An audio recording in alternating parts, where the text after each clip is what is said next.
ನಮಸ್ಕಾರ ವೀಕ್ಷಕರೇ, ಓದಿ ನ್ಯೂಸ್ ಯೂಟ್ಯೂಬ್ ಚಾನಲ್ಗೆ ಮತ್ತೊಮ್ಮೆ ನಿಮಗೆಲ್ಲ ಸ್ವಾಗತ. ನಾನು ನಿಮ್ಮ ಗೆಳೆಯ ಇಟ್ಗೆ ಅಮನ್.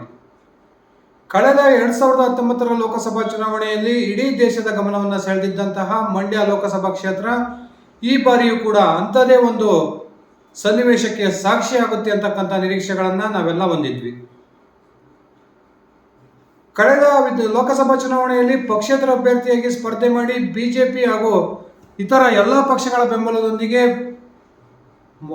ಆಗಿನ ಮುಖ್ಯಮಂತ್ರಿ ಕುಮಾರಸ್ವಾಮಿ ಅವರ ಪುತ್ರ ನಿಖಿಲ್ ಕುಮಾರಸ್ವಾಮಿ ಅವರ ವಿರುದ್ಧ ಬಹುಮತದ ಅಂತರದಿಂದ ಗೆದ್ದಿದ್ದಂತಹ ಸುಮಲತಾ ಅವರು ಈ ಬಾರಿ ಕೂಡ ಬಿಜೆಪಿಯ ಟಿಕೆಟ್ ನಿರೀಕ್ಷೆಯಲ್ಲಿದ್ದರು. ಆದರೆ ಬದಲಾದ ರಾಜಕೀಯ ಸನ್ನಿವೇಶದಲ್ಲಿ ಬಿಜೆಪಿ ಹಾಗೂ ಜೆಡಿಎಸ್ ಮೈತ್ರಿಕೂಟದ ಒಂದು ಪಕ್ಷಗಳು ಮೈತ್ರಿಕೂಟವನ್ನು ನಿರ್ಮಾಣ ಮಾಡಿಕೊಂಡಿದ್ದ ಕಾರಣಕ್ಕಾಗಿ ಮಂಡ್ಯ ಲೋಕಸಭಾ ಕ್ಷೇತ್ರವನ್ನು ಬಿಜೆಪಿ ಈ ಬಾರಿ ಜೆಡಿಎಸ್ಗೆ ಬಿಟ್ಟುಕೊಟ್ಟಿದೆ. ಅದಾದ ನಂತರನೂ ಕೂಡ ಸುಮಲತಾ ಅವರು ಬಿಜೆಪಿ ಹೈಕಮಾಂಡ್ ನಾಯಕರನ್ನ ಪದೇ ಪದೇ ಭೇಟಿ ಮಾಡಿ ಬಂದ ನಂತರ ನಾನು ಯಾವುದೇ ಕಾರಣಕ್ಕೂ ಬಿಜೆಪಿ ಅಭ್ಯರ್ಥಿ ಆಗೇ ಆಗ್ತೀನಿ, ಮಂಡ್ಯ ಲೋಕಸಭಾ ಕ್ಷೇತ್ರವನ್ನ ಬಿಜೆಪಿ ಉಳಿಸ್ಕೊಳ್ಳುತ್ತೆ, ಆ ಮೂಲಕ ಮತ್ತೊಮ್ಮೆ ನಾನು ಬಿಜೆಪಿ ಅಭ್ಯರ್ಥಿಯಾಗಿ ಸ್ಪರ್ಧೆ ಮಾಡ್ತೀನಿ ಅಂತಕ್ಕಂಥ ಮಾತನ್ನ ಹೇಳ್ತಾನೆ ಬಂದಿದ್ರು. ಕೊನೆಗೆ ಯಾವಾಗ ಜೆಡಿಎಸ್ಗೆ ಈ ಒಂದು ಕ್ಷೇತ್ರವನ್ನ ಬಿಜೆಪಿ ಬಿಟ್ಕೊಡುತ್ತೆ ಅಂತಕ್ಕಂಥದ್ದು ಸ್ಪಷ್ಟವಾದ ನಂತರ ಸುಮಲತಾ ಅವರು ನಾನಂತೂ ಮಂಡ್ಯವನ್ನ ಬಿಟ್ಕೊಡ್ತಕ್ಕಂಥ ಪ್ರಶ್ನೆನೇ ಇಲ್ಲ, ಮತ್ತೊಮ್ಮೆ ನಾನು ಪಕ್ಷೇತರ ಅಭ್ಯರ್ಥಿಯಾಗಿ ಕಣಕ್ಕಿಳಿತೀನಿ ಅಂತಕ್ಕಂಥ ಮಾತನ್ನು ಹೇಳೋದ್ರ ಮೂಲಕ ತನ್ನ ಬೆಂಬಲಿಗರ ಸಭೆಗಳನ್ನು ಕೂಡ ನಡೆಸ್ತಾನೆ ಬಂದಿದ್ರು. ಆದರೆ ಸ್ನೇಹಿತರೆ, ಇದೀಗ ಮಂಡ್ಯ ಲೋಕಸಭಾ ಚುನಾವಣೆ ಕಣಕ್ಕೆ ಸಂಬಂಧಪಟ್ಟಂತ ಬಿಗ್ ಅಪ್ಡೇಟ್ ಒಂದು ಲಭ್ಯವಾಗ್ತಾ ಇದೆ.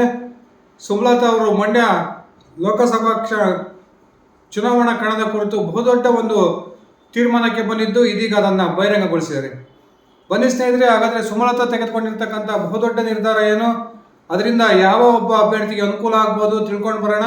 ಅದಕ್ಕಿಂತ ಮುಂಚೆ ನೀವು ನನ್ನ ಓಲಿ ನ್ಯೂಸ್ ಯೂಟ್ಯೂಬ್ ಚಾನಲ್ಗೆ ಸಬ್ಸ್ಕ್ರೈಬ್ ಮಾಡ್ಕೊಂಡಿಲ್ಲ ಅಂದರೆ ದಯವಿಟ್ಟು ಈಗ ಸಬ್ಸ್ಕ್ರೈಬ್ ಮಾಡಿಕೊಂಡು ಬೆಲ್ ಬಟನನ್ನು ಕ್ಲಿಕ್ ಮಾಡಿ.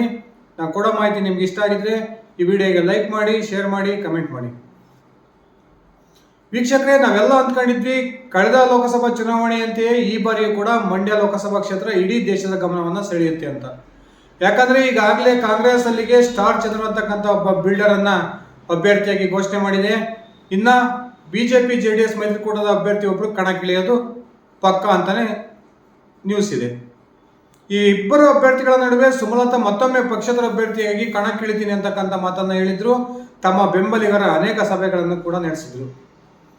ಇತ್ತೀಚೆಗೆ ಡಿ ಬಾಸ್ ಕೂಡ ನಾನು ಯಾವುದೇ ಕಾರಣಕ್ಕೂ ನಮ್ಮ ಅಮ್ಮನನ್ನು ಬಿಟ್ಕೊಡೋದಿಲ್ಲ, ನಾನು ಮತ್ತವ್ರ ಪರವಾಗಿ ಪ್ರಚಾರವನ್ನು ಮಾಡ್ತೀನಿ ಅಂತಕ್ಕಂಥ ಮಾತನ್ನು ಕೂಡ ಅವ್ರು ಹೇಳಿದ್ದನ್ನು ನಾವೆಲ್ಲ ನೋಡಿದ್ದೀವಿ.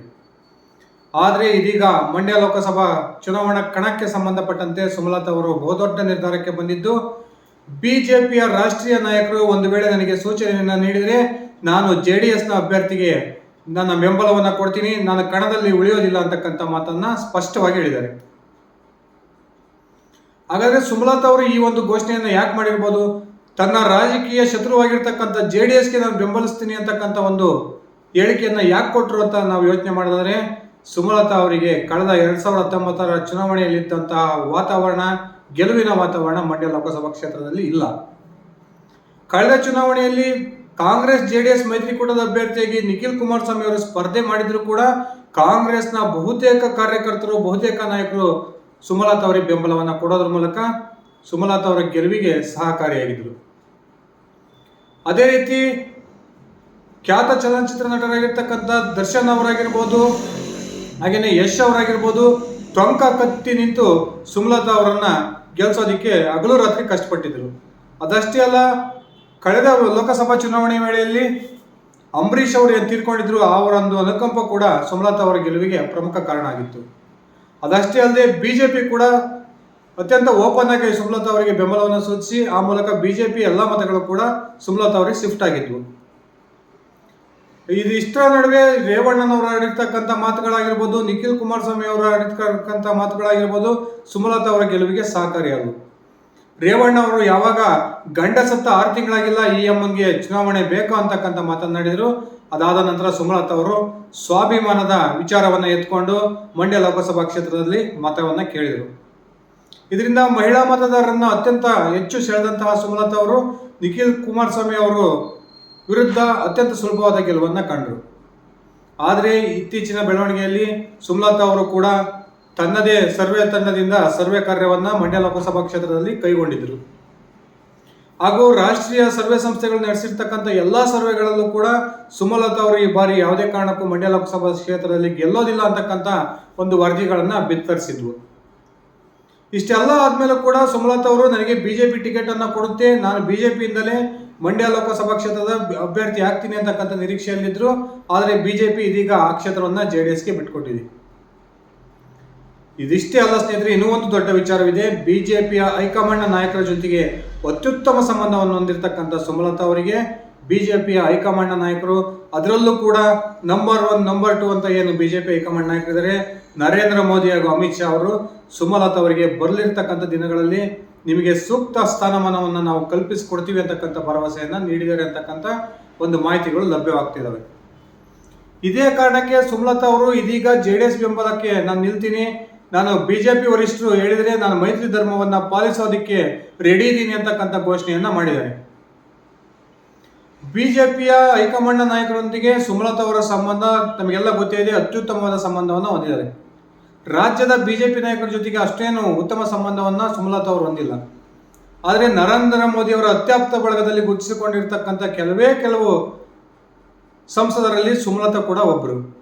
ಆ ಕಾರಣಕ್ಕೆ ಯಾವುದೇ ಕಾರಣಕ್ಕೂ ಬಿಜೆಪಿ ಹೈಕಮಾಂಡ್ ನಾಯಕರು ಸುಮಲತಾ ಅವರಿಗೆ ರಾಜಕೀಯವಾಗಿ ಅನ್ಯಾಯ ಆಗೋದಿಕ್ಕೆ ಬಿಡೋದಿಲ್ಲ ಅಂತಕ್ಕಂಥ ಮಾತುಗಳು ಕೇಳಿ ಬರ್ತಾ ಇದಾವೆ. ಅದಕ್ಕೆ ತಕ್ಕಂಗೆ ಈಗಾಗಲೇ ಬಿಜೆಪಿ ಹೈಕಮಾಂಡ್ ನಾಯಕರು ಸುಮಲತಾ ಅವರಿಗೆ ಮುಂದಿನ ದಿನಗಳಲ್ಲಿ ಅವರಿಗೆ ಸೂಕ್ತ ಸ್ಥಾನಮಾನವನ್ನ ಕಲ್ಪಿಸುವ ಭರವಸೆಯನ್ನ ಕೊಟ್ಟಿದ್ದಾರೆ. ಹೇಗಿದ್ರು ಈಗಾಗಲೇ ವಾತಾವರಣವನ್ನ ಮಂಡ್ಯ ಲೋಕಸಭಾ ಕ್ಷೇತ್ರದಲ್ಲಿ ತಿಳ್ಕೊಂಡಿರ್ತಕ್ಕಂಥ ಸುಮಲತಾ ಅವರು ಅಂಗೈ ತೋರಿಸಿ ಅಮಂಗ್ಲು ಅನ್ಸ್ಕೊಳೋದು ಬೇಡ ಅಂತಕ್ಕಂಥ ನಿರ್ಧಾರಕ್ಕೆ ಬಂದಿದ್ದಾರೆ ಅಂತಕ್ಕಂಥ ಮಾತುಗಳು ಕೇಳಿ ಬರ್ತಾ ಇದಾವೆ. ಇದೇ ಕಾರಣಕ್ಕೆ ನಾನು ಮೈತ್ರಿ ಧರ್ಮವನ್ನ ಪಾಲಿಸ್ತೀನಿ, ನಾನು ಬಿಜೆಪಿ ಹೈಕಮಾಂಡ್ ನಾಯಕರು ಹೇಳಿದರೆ ಜೆಡಿಎಸ್ನ ಅಭ್ಯರ್ಥಿಗೆ ನಾನು ಬೆಂಬಲವನ್ನ ಕೊಡ್ತೀನಿ ಅಂತಕ್ಕಂಥ ಮಾತನ್ನ ಬಹಿರಂಗವಾಗಿ ಇವತ್ತು ಹೇಳಿರೋ ಮೂಲಕ ತಾನೇನು ಪಕ್ಷೇತರ ಅಭ್ಯರ್ಥಿಯಾಗಿ ಸ್ಪರ್ಧಿಸ್ತೀನಿ, ನನ್ನ ಸ್ವಾಭಿಮಾನದ ಪ್ರಶ್ನೆ ಇದು, ನಾನು ರಾಜಕೀಯವನ್ನು ಬಿಟ್ಟರು ಕೂಡ ಮಂಡ್ಯವನ್ನ ಬಿಡೋದಿಲ್ಲ ಅಂತಕ್ಕಂಥ ಮಾತನ್ನು ಹೇಳ್ತಾ ಬರ್ತಿದ್ರು. ಈ ಮಾತುಗಳಿಂದ ಇದೀಗ ಸುಮಲತಾ ಅವರು ಯೂಟರ್ನ್ ಅನ್ನು ತೆಗೆದುಕೊಂಡಿದ್ದಾರೆ. ಇಷ್ಟೆಲ್ಲ ಬೆಳವಣಿಗೆ ನಡುವೆ ಮಂಡ್ಯ ಲೋಕಸಭಾ ಕ್ಷೇತ್ರಕ್ಕೆ ಮತ್ತೊಮ್ಮೆ ನಿಖಿಲ್ ಕುಮಾರಸ್ವಾಮಿ ಅವರನ್ನೇ ಅಭ್ಯರ್ಥಿ ಮಾಡ್ತೀವಿ ಅಂತಕ್ಕಂಥ ಒಂದು ಸೂಕ್ಷ್ಮ ಸುಳಿವನ್ನ ಇದೀಗ ಜೆಡಿಎಸ್ನ ವರಿಷ್ಠ ಎಚ್ ಡಿ ಕುಮಾರಸ್ವಾಮಿ ಅವರು ಇಂದು ನಡೆದಂತಹ ಜೆಡಿಎಸ್ನ ಕಾರ್ಯಕರ್ತರ ಸಭೆಯಲ್ಲಿ ಘೋಷಣೆ ಮಾಡಿದ್ದಾರೆ. ಸ್ಟಾರ್ ಚಂದ್ರು ಅವರ ಎದುರಿಗೆ ಈಗಾಗಲೇ ನಿಖಿಲ್ ಕುಮಾರಸ್ವಾಮಿ ಅವರು ಸ್ಪರ್ಧೆ ಮಾಡಿದ್ದೇ ಆದರೆ ನಿಖಿಲ್ ಕುಮಾರಸ್ವಾಮಿ ಅವರು ಇವತ್ತು ಕೂಡ ತನ್ನ ಒಂದು ಭಾವನಾತ್ಮಕ ಮಾತುಗಳನ್ನು ಆಡೋದ್ರ ಮೂಲಕ ಕಾರ್ಯಕರ್ತರನ್ನ ತನ್ನೆಡೆ ಸೆಳೆಯುವ ಪ್ರಯತ್ನಕ್ಕೆ ಕೈ ಹಾಕಿದ್ದಾರೆ. ಕಳೆದ ಲೋಕಸಭಾ ಚುನಾವಣೆಯ ಸೋಲು ನನಗೆ ಇನ್ನೂ ನೋವನ್ನ ಉಂಟು ಮಾಡ್ತಾ ಇದೆ. ಆ ಸೋಲನ್ನು ನಾನು ಜೀವನದಲ್ಲಿ ಮರೆಯೋದಿಕ್ಕೆ ಸಾಧ್ಯ ಇಲ್ಲ. ನೀವು ಈ ಬಾರಿ ನಮ್ಮನ್ನ ಕೈ ಬಿಟ್ರೆ ನಾವು ಯಾವುದೇ ಕಾರಣಕ್ಕೂ ಇದ್ರೂ ಸತ್ತಂಗೆ ಅಂತಕ್ಕಂಥ ಮಾತನ್ನ ಕುಮಾರಸ್ವಾಮಿ ಅವರು ಹೇಳಿದ್ದನ್ನ ನಾವು ನೆನೆಸ್ಕೊಳ್ಳಬಹುದು. ಹಾಗೇನೆ ಖಂಡಿತವಾಗ್ಲೂ ಈ ಬಾರಿ ಜೆಡಿಎಸ್ಗೆ ಗೆಲ್ತಕ್ಕಂಥ ವಾತಾವರಣ ಮಂಡ್ಯ ಲೋಕಸಭಾ ಕ್ಷೇತ್ರದಲ್ಲಿ ಇದೆ ಅಂತಕ್ಕಂಥ ಒಂದು ವರದಿಯನ್ನ ಅನೇಕ ಸರ್ವೆ ಸಂಸ್ಥೆಗಳು ಬಹಿರಂಗಗೊಳಿಸಿದವೆ. ಬಿಜೆಪಿ ನಡೆಸಿರ್ತಕ್ಕಂಥ ಆಂತರಿಕ ಸರ್ವೆಯಲ್ಲೂ ಕೂಡ ಇದೇ ಅಂಶ ಬಯಲಿಗೆ ಬಂದಿದೆ. ಆ ಕಾರಣಕ್ಕೆ ಬಿಜೆಪಿ ಮಂಡ್ಯ ಲೋಕಸಭಾ ಕ್ಷೇತ್ರವನ್ನ ಜೆಡಿಎಸ್ಗೆ ಬಿಟ್ಟುಕೊಟ್ಟಿದ್ದು, ಜೆಡಿಎಸ್ನಿಂದ ಮತ್ತೊಮ್ಮೆ ನಿಖಿಲ್ ಕುಮಾರಸ್ವಾಮಿ ಅಥವಾ CS ಪುಟ್ಟರಾಜು ಅವರು ಅಭ್ಯರ್ಥಿಗಳಾಗಬಹುದು. ಬಹುತೇಕ ನಿಖಿಲ್ ಕುಮಾರಸ್ವಾಮಿ ಅವರೇ ಮಂಡ್ಯ ಲೋಕಸಭಾ ಕ್ಷೇತ್ರದ ಜೆಡಿಎಸ್ ಬಿಜೆಪಿಯ ಮೈತ್ರಿಕೂಟದ ಅಭ್ಯರ್ಥಿ ಆಗ್ತಾರೆ ಅಂತಕ್ಕಂಥ ಮಾತುಗಳು ಕೇಳಿ ಬರ್ತಾ ಇದಾವೆ. ಈ ಒಂದು ಅಭ್ಯರ್ಥಿ ನಿಖಿಲ್ ಕುಮಾರಸ್ವಾಮಿ ಆದರೆ ಸುಮಲತಾ ಅವರು ಕೂಡ ನಾನು ಈಗಾಗಲೇ ಬೆಂಬಲ ಕೊಡ್ತೀನಿ ಅಂತಕ್ಕಂಥ ಘೋಷಣೆಯನ್ನ ಮಾಡಿರೋದ್ರಿಂದ ನಿಖಿಲ್ ಕುಮಾರಸ್ವಾಮಿ ಅವರ ಗೆಲುವು ಸುಲಭ ಆಗ್ಬೋದು ಅಂತಕ್ಕಂಥ ಮಾತುಗಳು ಕೇಳಿ ಬರ್ತಾ ಇದಾವೆ. ಅದೇ ರೀತಿ ಇವತ್ತು ಸುಮಲತಾ ಅವರು ಕೂಡ ಕಾಂಗ್ರೆಸ್ನ ಮೇಲೆ ತೀವ್ರ ವಾಗ್ದಾಳಿಯನ್ನು ನಡೆಸಿರೋದನ್ನ ನಾವೆಲ್ಲ ನೋಡಿದ್ದೀವಿ.